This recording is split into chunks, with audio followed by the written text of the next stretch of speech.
Learning Objective 1-8. Identify consumer goals and the obstacles that stand in their way.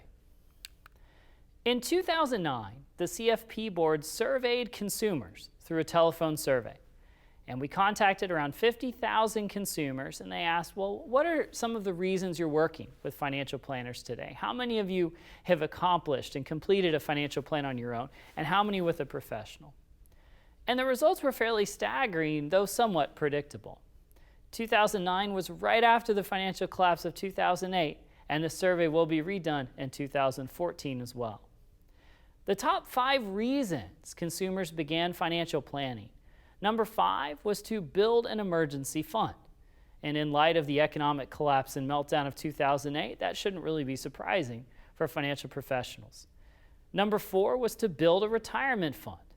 Number 3 was managing and reducing current debt. In times of economic uncertainty, debt load can be a monster. It can really burden and be heavy on a consumer's shoulders. The second most important was providing health insurance coverage. And if you look at the demographics of America, you see more Americans today than ever before, aged between 55 and 65. And that brings the great question. If I become unemployed in my late 50s, it's likely I will never find the same kind of job again.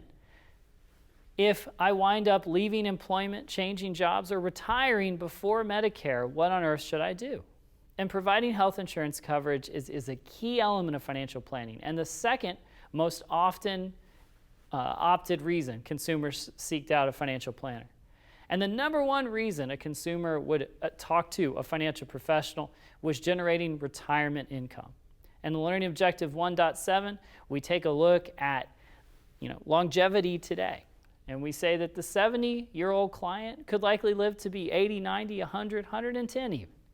And how do we generate income? How do we take a retiring 65-year-old today and get them an inflation-adjusted income stream over potentially the next 40 years?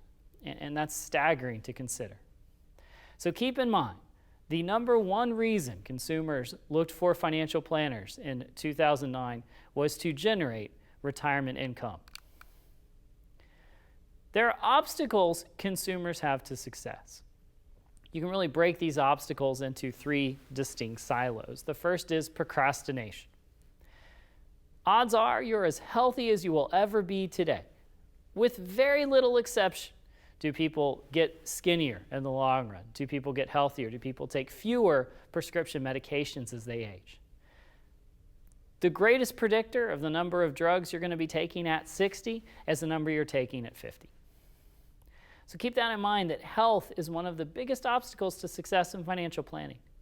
If I want to get underwritten for long-term care coverage, getting underwritten in my 50s may not be optimal from a resource allocation standpoint, but it might be the only way I can get long-term care coverage, even my 40s, the way the industry is moving. Procrastination also impacts time value of money. For every 10 years we wait to start saving into a 401k, we lose about half, give or take, of the money in it if we assume a 7 or 8% interest rate.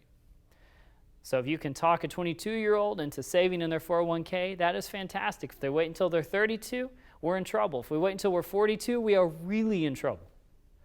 So keep in mind that when we start 22, 32, 42, 52 would be extremely difficult to catch up.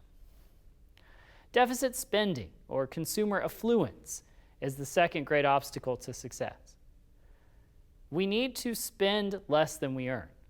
In fact, we need to spend less than we earn and still have room to save for the future, to save both for retirement and to save for short-term and emergency fund goals. Lastly, gaps in understanding. Understanding true risks that are faced by clients. Understanding the true nature of solutions that are offered to clients. Gaps in understanding are prevalent in the risk management and insurance industry. They're just as prevalent in the retirement industry.